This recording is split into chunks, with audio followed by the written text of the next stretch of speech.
بسم اللہ الرحمن الرحیم۔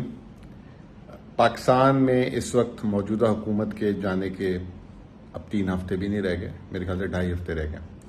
آج 22 جولائی ہے، یہ 10 اگست تک کو بھی جاتے ہیں تو 18 دن ہیں اور یہ 2.5 ہفتے بنتے ہیں۔ بہت تیزی سے آج کل جو ہے کام ہو رہا ہے، چاہے وہ جو ہے 2.5 ہفتے کی حکومت جو ہے جس طریقے کے فیصلے لے رہی ہے، ایسے لگ رہا ہے کہ اگلے 2.5 سال ان کے پاس باقی ہیں۔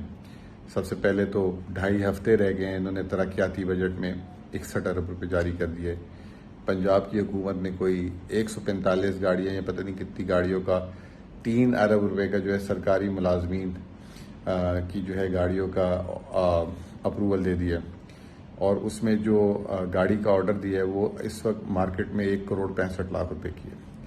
سرکاری ملازم جس کی تنخواہ شاید میرے خیال سے 1.5 لاکھ نہیں ہوگی، اس کو 1,65,00,000 روپے کی گاڑی دے دیں چلانے کے لیے۔ اور یہ کوئی نئی بات نہیں ہے، بہت اس طرح کی ہزاروں گاڑیاں ہوں گی۔ شاید پاکستان میں وہ والی گاڑیاں جو کارخانہ بنا رہا ہے وہ شاید سرکاری ملازمین کے لیے ہی وہ گاڑیاں بن رہی ہیں، تو اس سے اوپر بھی ایک گاڑی ہے، پھر اور بھی چیزیں ہیں۔ بہرحال دوسری طرف اس ملک میں کہا یہ جاتا ہے کہ ہماری جو عوام ہے وہ اپنی ذمہ داری نہیں نبھا رہی، اور عوام جو ہے ٹیکسز نہیں دے رہی، یہ نہیں کر رہی، وہ نہیں کر رہی، تو ہر آنے والے دن کوئی نہ کوئی حکومت ایسی چیز کرتی ہے جبراً جو عوام کو اس کا خمیازہ بھگتنا پڑتا ہے۔ اب جو ہمارے ملک کی نااہلی ہے وہ 2 طریقے کی ہے، ایک نااہلی ہے سیاسی نااہلی اور ایک نااہلی ہے بیوروکریسی والی۔ دونوں کو جو ہے اس کی کوئی جزا سزا نہیں ہے۔ جو ہماری بیوروکریسی ہے، جن کے لیے مہنگی مہنگی گاڑیاں لی جا رہی ہیں، ان کو بس بجٹ سے پہلے جو ہے وہ احتجاج کرتے ہیں، اپنی تنخواہیں بڑھواتے ہیں، پھر اس طرح کی مراد لیتے ہیں، اور اس کے علاوہ جو ان کے سفری اخراجات اور چیزیں اور جو اس کے علاوہ انڈر ٹیبل کام ہوتا ہے وہ الگ ہے۔ یہی حال ہمارے سیاستدانوں کا ہے۔ ایک طرف بالکل وہ صحیح کہتے ہیں، ان کی تنخواہیں جو 2-2.5 لاکھ روپے وہ بالکل ناجائز کم ہے، لیکن جو دوسری طرف وہ کام دکھاتے ہیں اگر اس کا حساب کتاب لگائیں تو ان کو تنخواہوں کی ضرورت ہی نہیں ہے، جس میں ایماندار سیاستدان جو ہیں جو بالکل ایسا کچھ نہیں کرتے وہ پس جاتے ہیں۔ بہرحال یہ تو تحمید میں نے باندھ دی آؤٹ آف کانٹیکس یہ ہے کہ آج بجلی کی قیمتیں بڑھا دی گئی ہیں، اور 30% حکومت نے اعلان کیا ہے بجلی کی قیمتیں بڑھی ہیں، لیکن ہمارا بل شاید 30% سے نہ بڑھے، ہمارا بل جو ہے شاید جو ہے آپ یوں سمجھ لیں کہ 35 سے 40% سے بڑھ جائے گا۔ اب ستم ظریفی ظلم یہ ہے کہ جو بالکل کم استعمال کرنے والے بجلی کا بل ہے، مطلب جو کم استعمال کرتے ہیں بجلی، ان کے اوپر بہت زیادہ ظلم ہوتا جا رہا ہے۔ جو زیادہ استعمال کرتے ہیں ان پہ بھی ظلم ہے۔ آج جو بجلی کے بل بڑھائے ہیں میں آپ کو بتاتا جاؤں، ایک تو ہمارے بجلی کے بل بڑھیں گے کیونکہ سب کے بل بڑھا دیے، دوسری طرف انہوں نے کارخانوں کے بھی بجلی کے بل بڑھا دیے، تو جو ہم چیزیں استعمال کرتے ہیں اب ان کی قیمتیں بھی اس کی بجلی کی قیمت بڑھنے کی وجہ سے ہمیں ادا کرنی پڑے گی۔ مثال کے طور پہ اگر ہم یہ کپڑے جو میں نے پہنے ہوئے آپ نے پہنے ہوتے ہیں، اس میں بجلی کا استعمال بہت زیادہ ہوتا ہے جب اس کو بناتے ہیں۔ بقول وزیر اعظم کہ وہ پھٹی کی تکلیف ایک دن بتا رہے تھے نا، پھٹی جب مشین سے نکل کے دھاگا بنتا ہے تو اس کو کتنی تکلیف ہوتی ہوگی۔ تو آج جو ہے احساس ہوا کہ وہ کیا بولنا چاہ رہے تھے کہ وہ جو مہنگی بجلی پھٹی کے لیے استعمال ہوتی ہے دھاگا بنانے کے لیے، اس سے کتنی تکلیف ہو سکتی ہے، کہنا شاید وہ یہ چاہ رہے ہوں گے۔ تو ہر چیز جیسے سیمنٹ ہو گیا، کھاد ہو گئی، ہر چیز، ایون آپ دکان سے جا کے آئس کریم لیں گے وہ بھی اب فریج رکھتا ہے، کولڈ ڈرنک لیں گے تو وہ بھی فریج رکھتا ہے، تو اس کا بجلی کا بل بڑھے گا تو اب وہ بھی قیمت بڑھا دے گا۔ تو جب آئس کریم بنانے والے یہ والے اپنے کارخانے میں چیزیں بنائیں گے اس کی قیمت بھی بڑھ جائے گی۔ اب جو ہے میں آپ کو بتانا چاہتا ہوں کہ 1 سال ان کے 14 مہینے میں قیمتیں انہوں نے جلدی بتاتا ہوں کہ کتنی بڑھائی۔ جو 100 یونٹ میرے خیال سے تو اب اگر کسی کا ایک پنکھا، ایک لائٹ اور ایک موبائل فون چارج کرنے کے لیے ہو تو اس کے 100 یونٹ خرچ ہو جاتے ہوں گے۔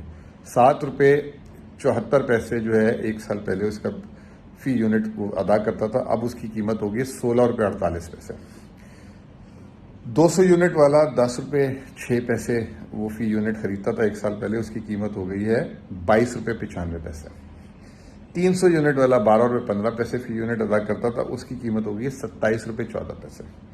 400 یونٹ، ہر 100 یونٹ میں ماشاءاللہ انہوں نے بجلی کا ٹیرف بنا ہوا ہے۔ جو ایک 19 روپے 55 پیسے میں 1 سال پہلے لیتا تھا اس کی قیمت ہوگی 32 روپے 3 پیسے۔ جو 500 یونٹ والا ہے وہ 19.55 جو فی یونٹ لیتا تھا وہ ہوگی اس کی قیمت 35.24 600 یونٹ والا جو 19.55 میں لیتا تھا اس کی قیمت ہوگی 36.66 اور جو 700 سے اوپر والے جو ہے 22.65 جس میں ہم بھی آتے ہیں ان کی قیمت ہو گئی ہے 42.72 تو آپ میں اگر میرے گھر میں 1000 یونٹ استعمال ہوں گے تو 42.72 کے حساب سے 43,000 روپے یہ دوں گا. پھر اس کے اوپر یہ مجھے فیول سرچارج لگائیں گے, پھر ایک کوارٹرلی فیول سرچارج لگائیں گے, اس کے اوپر پھر انکم ٹیکس لگائیں گے, اس کے اوپر پھر سیلز ٹیکس لگائیں گے, جو مجھے 60 روپے یونٹ پڑ جائے گا. یعنی کہ اگر میں 3,000 یا 2,500 یونٹ میرے گھر میں استعمال ہوتے ہیں تو میرا جو بل ہے وہ 2 لاکھ روپے مہینہ ہوگا. اب کوئی خزانہ تو نہیں لگا ہوا کہ میں یہ 2 لاکھ روپے بل بھروں گا. تو یہ اسی طریقے سے جو 300 یونٹ کا بل استعمال کرتا ہے, جو 300 یونٹ وہ 27.14 کے حساب سے یہ بھرے گا, باقی ساری چیزیں ملا کے ٹیکس 35 روپے, اس کا جو بجلی کا بل بنے گا 10.5 سے 11,000. 300 یونٹ والے استعمال کرنے والے جو زیادہ تر لوگ ہیں ان کی تنخواہیں 30,000 25,000, جس کا 11-12,000 بجلی کا بل ہوگا, وہ کہاں سے گزارا کرے گا, وہ کیا کرے گا.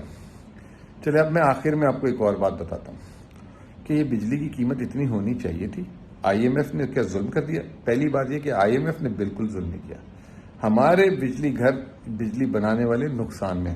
یہ جو 50 روپے کی یونٹ میں لوں گا نا بجلی, اس میں ایندھن جو ہے صرف 7 روپے کا استعمال ہو رہا ہے.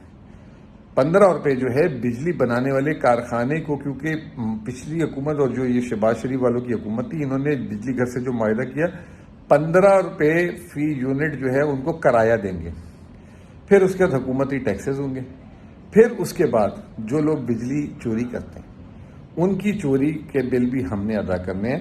1 سال پہلے بجلی کے بل کی ریکوری ہوتی تھی 93-94%. اب وہ کم ہو گئی تھی سیلاب کے دنوں کے بعد 81-82%. تو وہ جتنے لوگ چوری کر رہے ہیں بجلی, یعنی 20% اگر اس ملک میں بجلی چوری ہو رہی ہے یا لاسز ہو رہے ہیں, وہ اب میں نے اور آپ نے ادا کرنے ہیں. تو وہ یعنی کہ جو بجلی چوری ہو رہی ہے ہمارے فی یونٹ 7 سے 8 روپے ہم اس کی ادا کر رہے ہیں. تو یہ ملا کر جو ہے یہ 50 روپے یونٹ پہنچ گئی بات. تو کتنا ظلم ہے.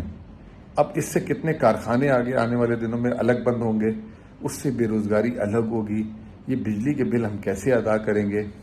اس سے کہا یہ جا رہا ہے کہ 3,250 ارب روپے حکومت کو اضافی ملیں گے بجلی کے بل بڑھانے سے. اس کے بعد بھی جو ہے نا آپ دیکھیے گا کہ یہ 1 سال بعد خسارہ کر رہے ہوں گے. اس کا ذمہ دار کون؟ جن کے لیے آپ نئی گاڑیاں خرید رہے ہیں, ہائیلیکس, یارس. اس کے ذمہ دار کون؟ جن کو ہم جتوا کے, جن کو ہم نے ایوانوں میں کچھ الیکٹڈ اور کچھ ان الیکٹڈ بیٹھے ہوئے ہیں.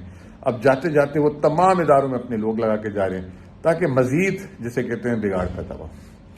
بہت مشکل حالات ہیں. ایسے جو ہے نا ایک عام آدمی, اب پاکستانی تو پھٹ جائیں گے, اتنے بجلی کے بل نہیں ادا کر سکتے. بہت بہت شکریہ.